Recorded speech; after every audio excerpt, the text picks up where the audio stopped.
The following content is provided under a Creative Commons license. Your support will help MIT OpenCourseware continue to offer high-quality educational resources for free.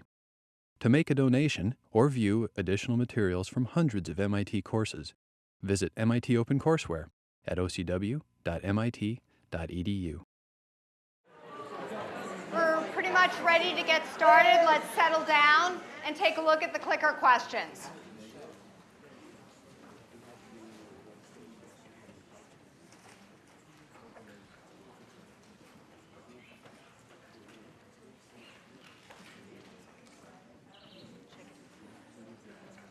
So take 10 more seconds.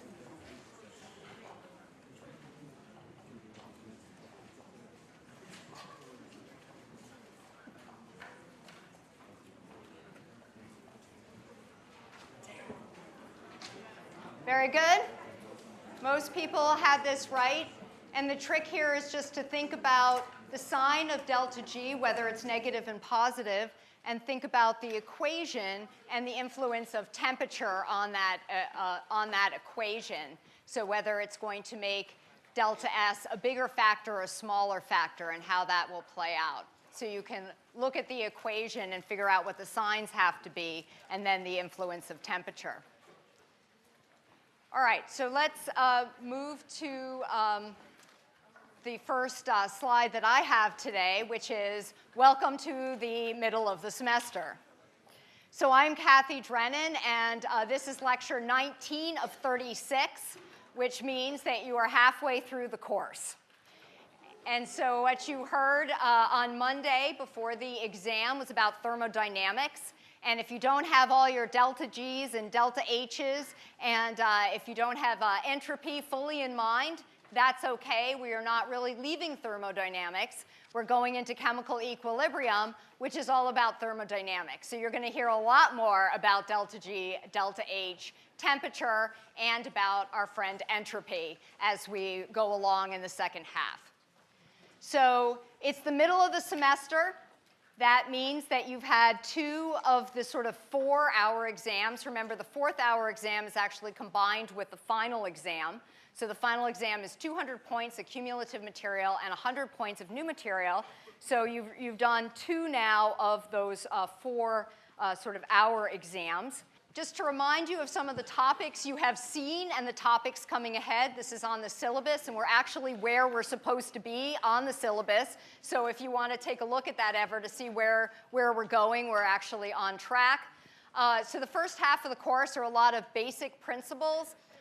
And we're moving today into chemical equilibrium, so a lot more delta G's, delta H's coming on.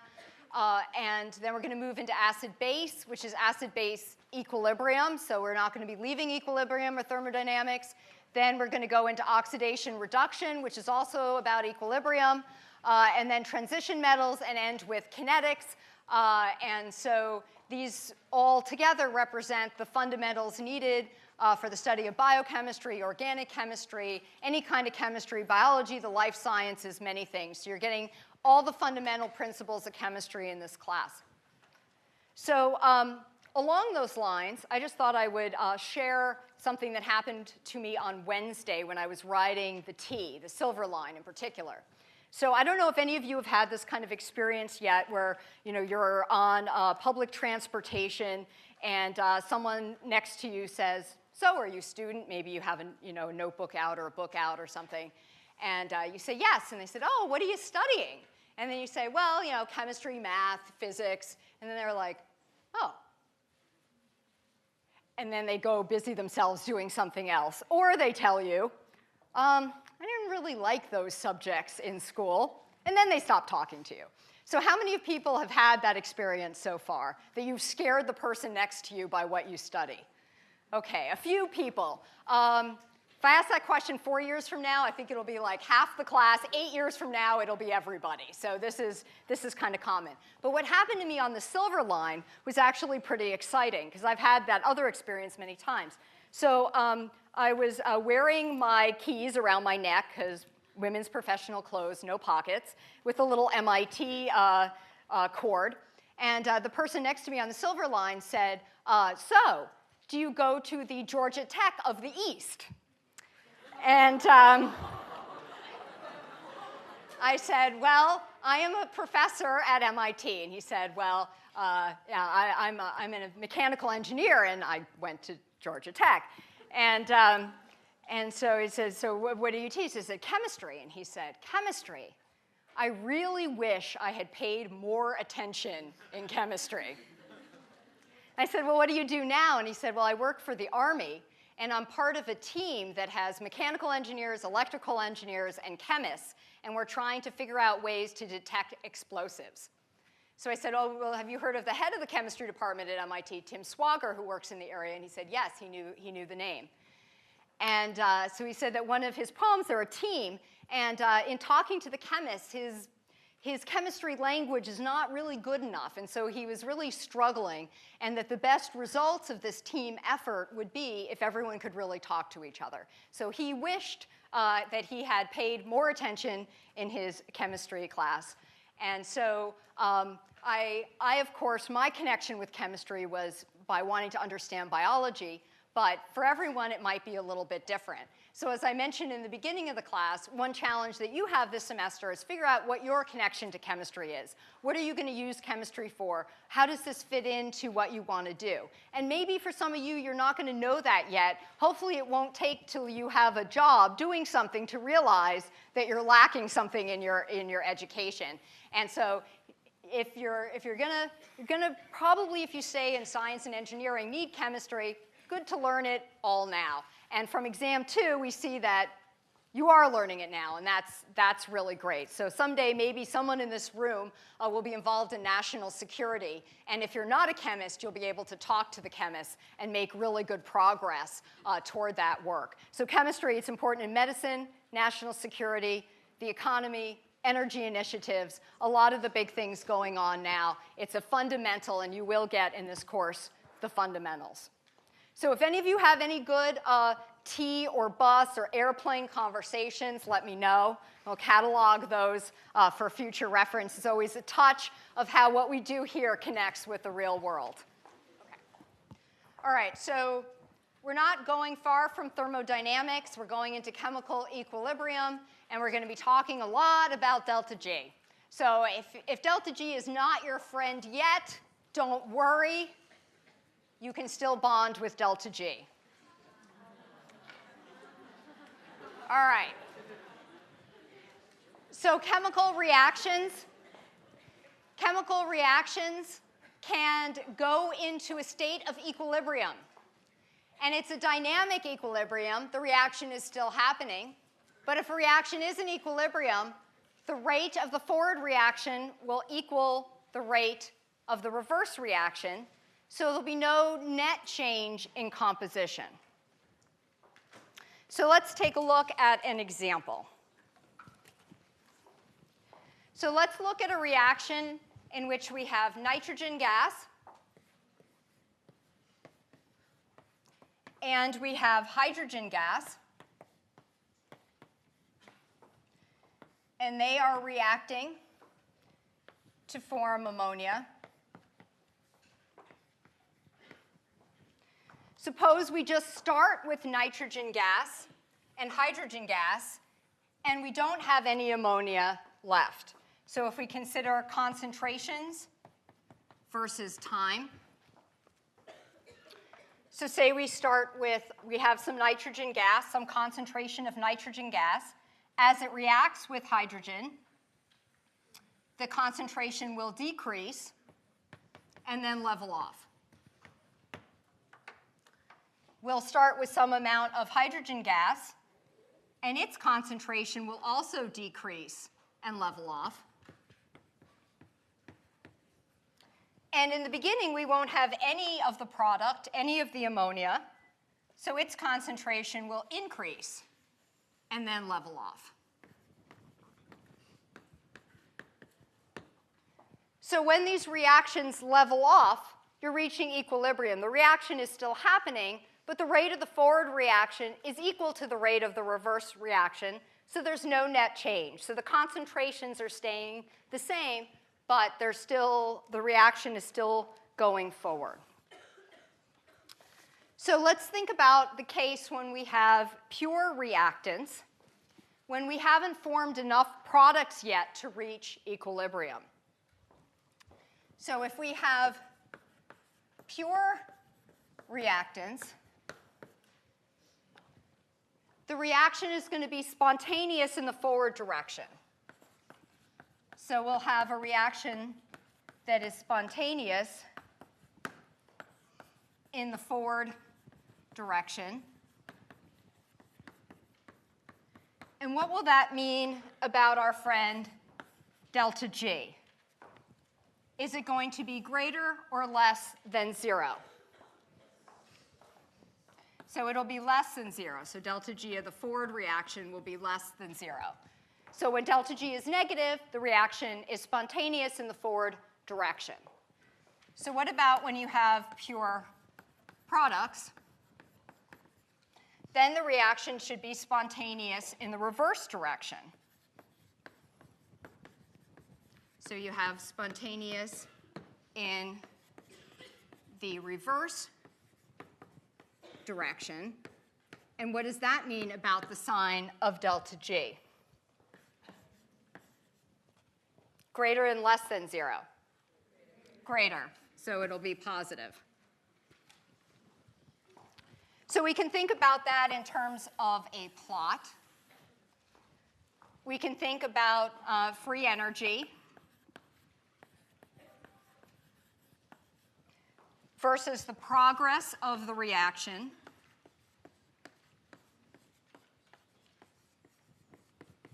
So the progress of the reaction is going this direction as you go along.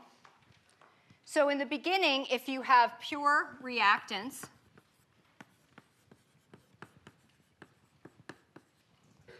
delta G is going to be less than 0. And you're going to proceed along in the forward direction spontaneously. If, on the other hand, you have pure products, delta G will be positive, so you'll be spontaneous in the reverse direction,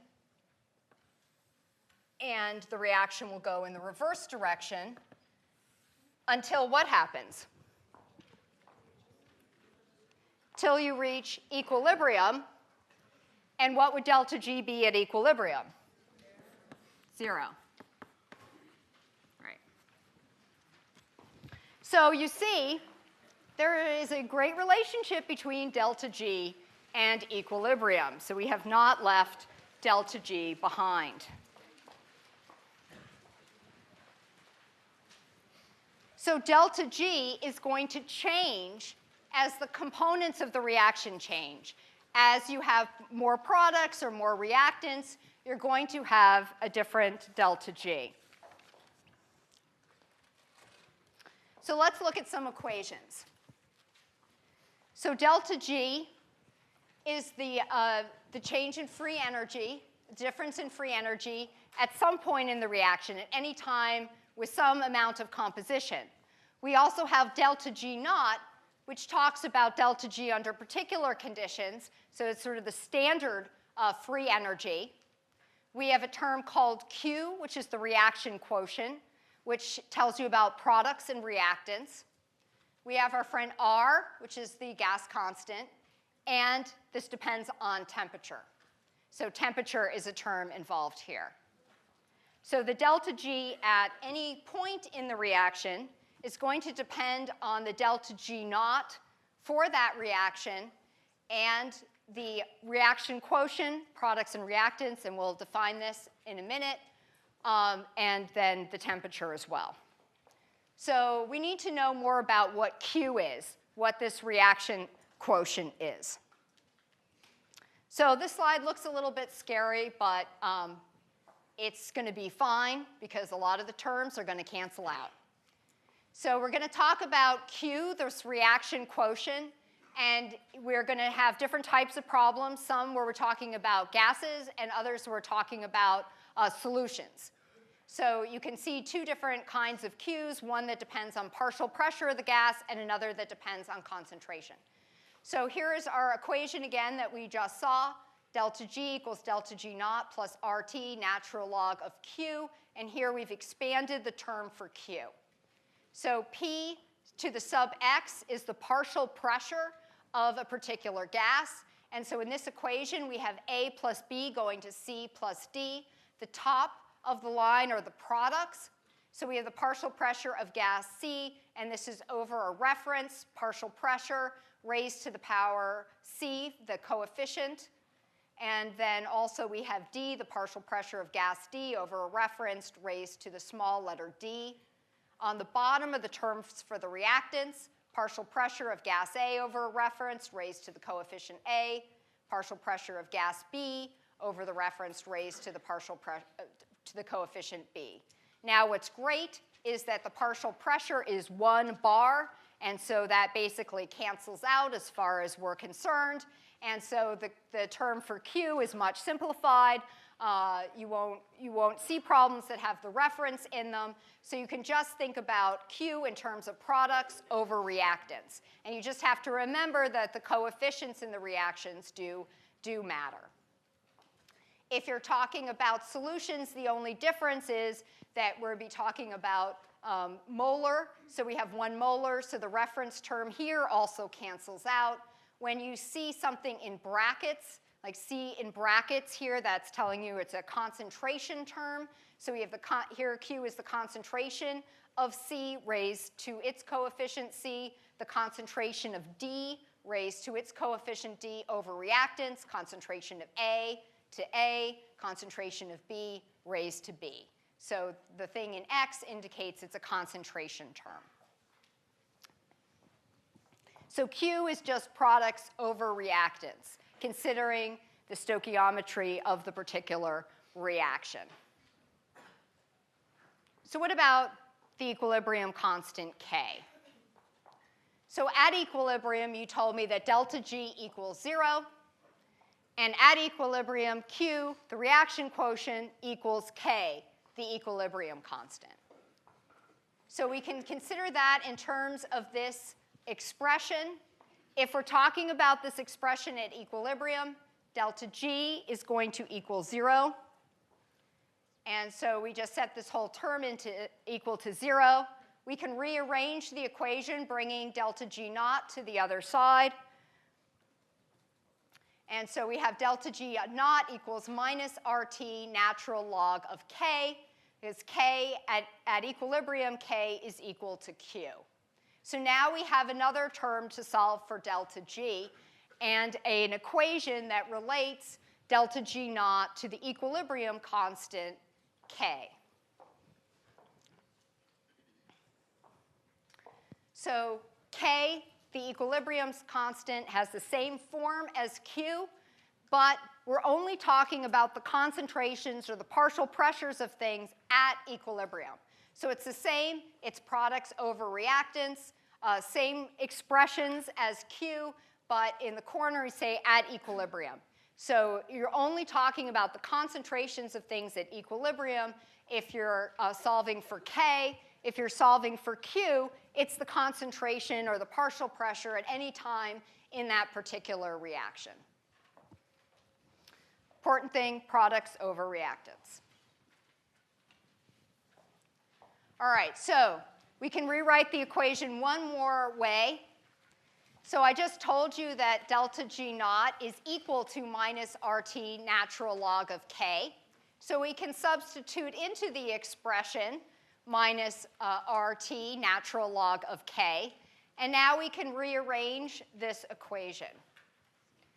And so if we rearrange it, we have delta G, the delta G at any particular point in the reaction equals RT natural log of Q over K.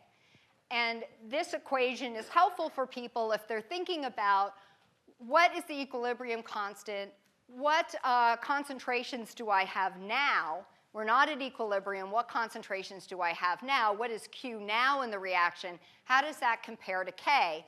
And when you know what those values are, you'll know something about the direction of the reaction, because you'll know if delta G is positive or negative. It'll be spontaneous in the forward direction or in the reverse direction. So this is a handy equation for thinking about the relationship Q, K, delta G. So let's think about that relationship for a minute. If Q is less than K, what is the sign of delta G? So it will be negative, which means the forward direction of the reaction will occur. So if you think about it, you can think about it in terms of products and reactants. So at equilibrium, then, if Q is less than K, at equilibrium, there are more products than there are right now, so you need to make more products. So you would have delta G would be negative. You'll see that mathematically. And you can think about it in terms of whether you're going to make more products or less products. If Q is greater than K, what is delta G? So it would be positive, and the reverse direction would occur. So you think that at Q, if it's larger than K, it has more products in its terms. And at equilibrium, there are less products. So you need to go in a direction that will get rid of some of those products so you'll reach equilibrium again. So this equation is very helpful in thinking about the direction of the reaction. Which direction will it be spontaneous? So let's look at an example. K is given in this example. And then we have a bunch of partial pressures. And we're asked which direction the reaction will go. So what do I need to do to answer this question? What do I need to calculate? So if I'm given K and a bunch of partial pressures, what do I first need to calculate? Q. Right, so let's calculate Q. So Q, we're going to talk about products over reactants. So we're going to talk about the partial pressure of the ammonia, and there are two of them being formed. Our reactants, we want to talk about the partial pressure of the nitrogen and the partial pressure of the hydrogen gas. And again, include the stoichiometry. So we have 3 there. So now I can plug in my values. So I'm told I have 1.1 bar. And down here, I have 5.5 and 2.2 to the 3, again, considering the stoichiometry. And if you do the math, you get 2.1 times 10 to the minus 2.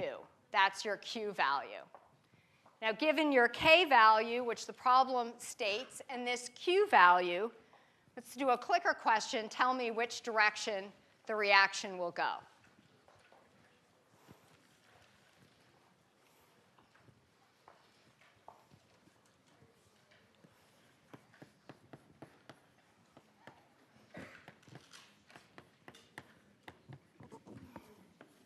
So that's Q, and that's K. All right, 10 seconds.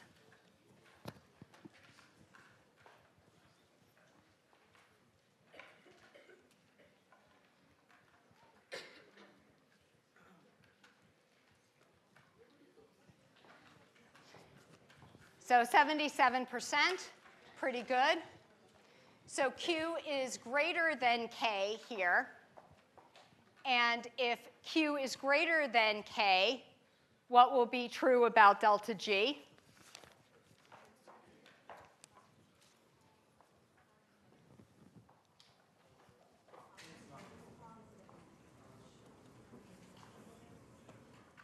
I have another clicker question for that. Yell out the answer. Oh, actually, no, we don't. This is another one later. I should have put one in. What is it? Positive, right. So you're going to shift toward reactants. So you're going to go in the reverse direction. So you think about whether there are more products or less products at equilibrium. And so there are more products. So we have to think about which direction it'll go. And here, ammonium will dissociate.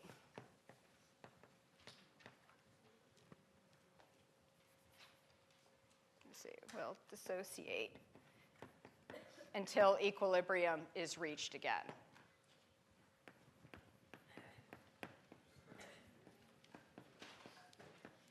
until equilibrium is reached. Okay. So let's think more about what K is going to tell us. So K tells us about the mixture of products and reactants at equilibrium, whether we can expect low or high concentration of reactants at equilibrium. So let's look at another example.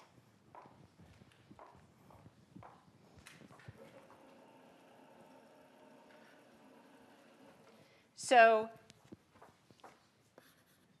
when you have K that's greater than 1, so more products than reactants at equilibrium, you can think about this in terms of higher products at equilibrium. When you have K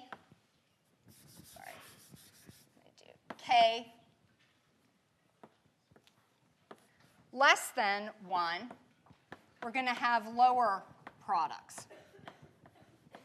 So again, think about K in terms of products over reactants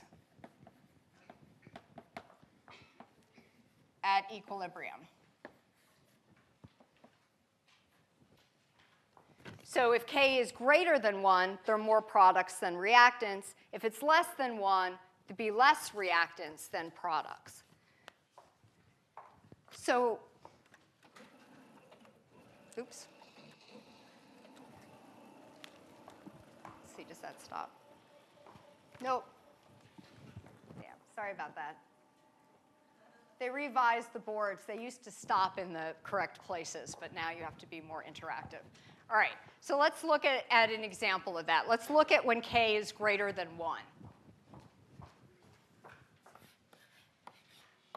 And I have the equation up there, and I'll write it here as well. So we have 2NO2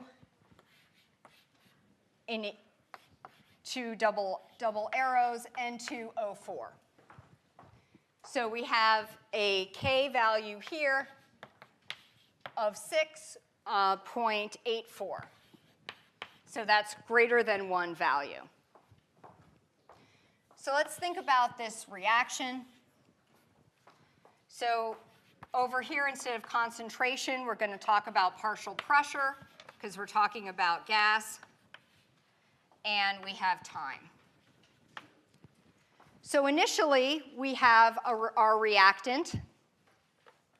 And the reactant starts at some concentration and decreases.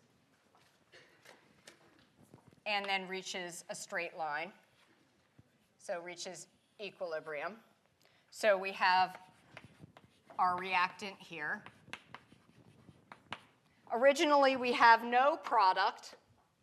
And so product is going to go up and be formed, and then it's going to level off as you reach equilibrium. So initially, what is true about Q and K? So with no products, what is true about Q and K? Q is less than K. And so what's true about delta G? Less than 0, be negative, so be spontaneous in the forward direction. So you're going to be spontaneous in the forward direction, and you're going to make your product. So now let's calculate what the concentrations are going to be at equilibrium. So initially, so you have your initial pressure for the reaction, 2NO2 going to N2O2. And our initial concentrations are given as 1 bar. And we have no product. Now we talk about the change as we go toward equilibrium. How much does the reactant change? What do I write here? What change? Minus x minus something x? Minus 2x. So again, we're considering the stoichiometry, and what's over here? Yeah, so just plus x. And then at equilibrium, we now have 1 minus 2x and x. So we're talking about equilibrium concentration, so we're talking about K. So K equals 6.84, which is going to be equal to the partial pressure of the product over the partial pressure of the reactant squared. So it's going to be equal to x over 1 minus 2x squared. So x, if you calculate it out, should equal 0.381 bar. And then if we do 1 minus 2 times 0.381 bar, we get 0.238 bar. So if we go back over here, our products at equilibrium, oh, I guess I should write what, so x is our product, and this is our reactant. So the product, we have 0.381, and our reactant at equilibrium is going to be 0.238 bar. So we have more product than reactant at equilibrium, which is consistent with the value of K being greater than 1. So when you know something about the equilibrium constant, you know something about the reaction and whether you would expect more products or reactants at equilibrium. So again, you can think about this in terms of Q and K. All right, so now we are going to go toward our next clicker question. So if we can rewrite the expression for delta G equals minus RT natural log of K and express it in terms of K, and now we can think about then what is that relationship? If you have a large value for K, what do you expect to be true about delta G naught?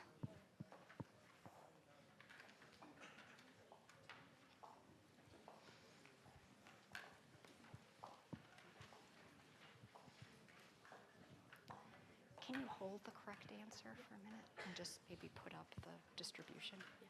Okay. All right. Let's give that 10 seconds.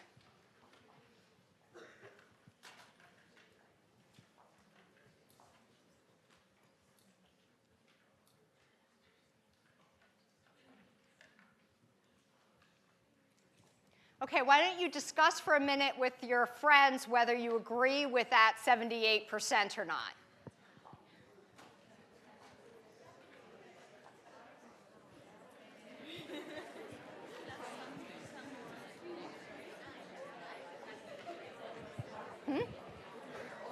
Yeah, do you want to? Okay. Yeah. All right, now we're going to re-poll. So click in again.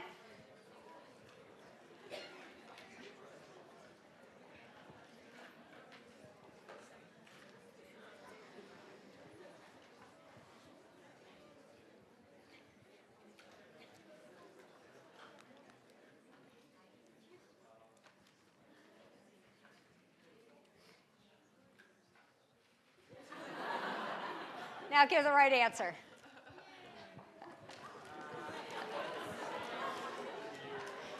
Interesting. It actually usually goes the other direction, that after there's a discussion, more people come to the same conclusion. So I guess it's a matter of, if the professor asks that, you assume that that must have been the wrong answer. Was that people's logic? So what are the points of doing this? And we're going to actually do this kind of thing a few more times in the class, is that collectively, and I was actually just at an education meeting on, about science down at the Howard Hughes Medical Institute, that statistics show that if you have a group where everyone in the group has the wrong answer and they're allowed to discuss it, there's a good chance they'll come up with the right answer. So that it's not just about one person in the group having the right answer, convincing everyone else that they're right, that the act of discussing often leads to new answers. So now that you know that it's not a trick on my part to tell you got it wrong, we'll see next time whether this in fact holds, that the act of discussing helps give the right answer. Anyway, so if k is large, it is true that delta G naught would tend to be negative and more on, or it would be negative and more on the large side. So one can think about, if there's more products over reactants, that's going to indicate something about the delta G naught for the reaction and the K. The K, if it's greater than 1, if it's a big number, then there are more products than reactants, and delta G naught would be negative and would tend to be a large number. All right. So this is more actually kind of simple bookkeeping involved, that if you know steps in the reactions and you know equilibrium constants, you can calculate an overall equilibrium constant for that reaction. So you can write a reaction as a sum of different components. And so up here, we are going to try to add these first two equations to get this net equation. So we have two gas P 3Cl2 going to 2PlC3, and that's equilibrium 1. And so then in the next reaction, some of that is being consumed, reacting with another Cl2, giving you PCl5. And the net reaction we're interested in has 2P5Cl2s going to 2PCl5. All right. What do I have to do before I can add these together effectively and have things cancel out? I need to multiply what? Second equation by 2. Yeah. So to get that to work, I would need to have that be, have 2's there. Then this is going to cancel out, and these will add up. So we have 5. And then we have 2 of the main products. So if I do that, and I have the equilibrium constant for 1 and for 2, how am I going to get the equilibrium constant for 3? I'm going to multiply K1 by K2 and K2. So I'm going to have to multiply K2 in there twice, because there's 2 of those. We've multiplied that up. So if you have different parts of reactions and you can sum them together, then you can multiply out the individual K's to get the new value of K. So that's something that's just useful that you'll run into in doing these types of problems. All right. Now we're going to think about how equilibriums respond to stress. And I always feel like I need to pause, and this is, MIT students, you guys are some of the smartest, most talented scientists in the world. You really, I don't know if you fully appreciate how smart you all are. But this concept is tough for MIT students. So Le Chatelier's principle says that a system in equilibrium that is subjected to a stress tends to react in such a way to minimize that stress. I have advisees coming to my office saying, I'm double majoring in this and that, and I'm taking 5 classes, and I have the Europe, and I have this lab exercise. I don't know what's going on. So I've been thinking a lot about it, and I think I should add a 3rd major. Le Chatelier would be very unhappy with that. Le Chatelier would say that the appropriate response is to drop one of the majors, to minimize the stress.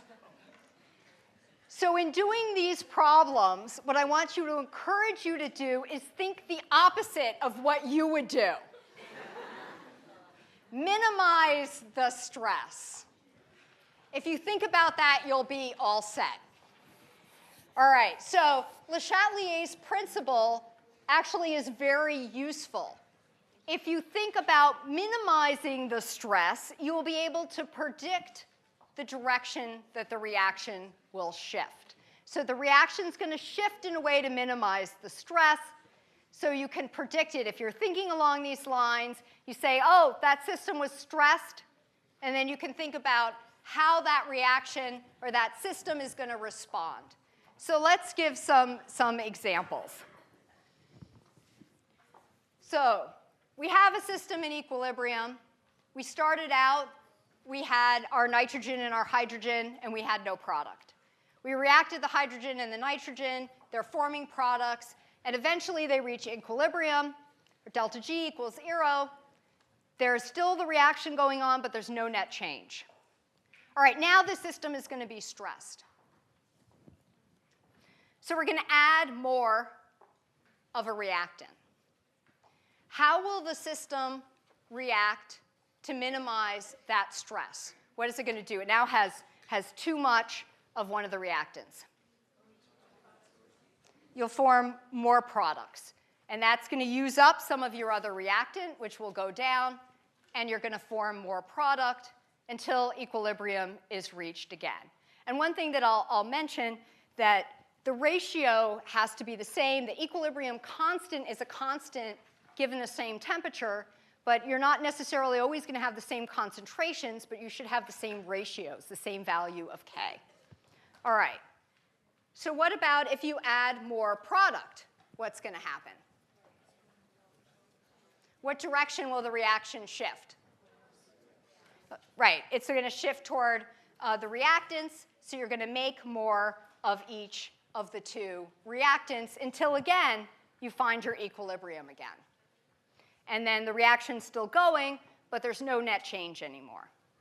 All right, so let's think about this. Let's think about this in terms of the math as well. If you want to stick with the math, that's OK. You can think about calculating delta G's here. So if you're at a system in equilibrium and you add more hydrogen, the system will respond to minimize that increase. So it's going to make more product. That will minimize the increase. It shifts to the right. And this can be explained in terms of Q and K. So you can think about, again, do you have more products now, or did you have more products at equilibrium? And if you are adding more reactants, momentarily, Q will become less than K. And so you would get a negative delta G, which would make it spontaneous in the forward direction. So some people like to think about this in terms of delta G equals RT natural log of Q over K. So you think about if Q is less than K, what sign you have for delta G, and that tells you whether the reaction is spontaneous in the forward or the reverse direction. And let me just give you one hint for taking exams in this unit, that use of the arrow is really good, or saying toward product or reactant. I can't tell you how many people know what the answer is and write left when they mean right, or write right when they mean left. But if you draw an arrow, you never really get it wrong. And when you say products or reactants, it's a lot harder to make that mistake. So if you're not good with right or left, which let me tell you, a large fraction of people are not, hedge your bets. You can write everything, more products, arrows, and then right if you want. And then you're pretty sure that you have it all in there. OK, So, so again, we can explain this in terms of Q or K. All right, so let's just quickly talk about adding more products. We did this already. If more products are added, then Q is going to be greater than K momentarily, and you would shift toward reactance, shift toward the left. And again, we saw that down there. So tell me a final clicker question, and then we're done. What happens if you remove products, and why?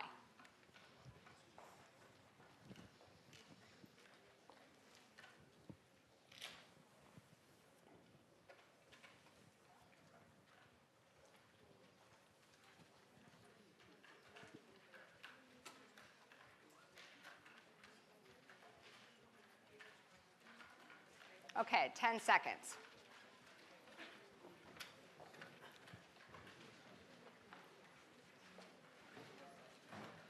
See if we can get in the 90s. No, no 90s today. We'll have to do it next time. But we got 73 right. So we're going to make more products as well.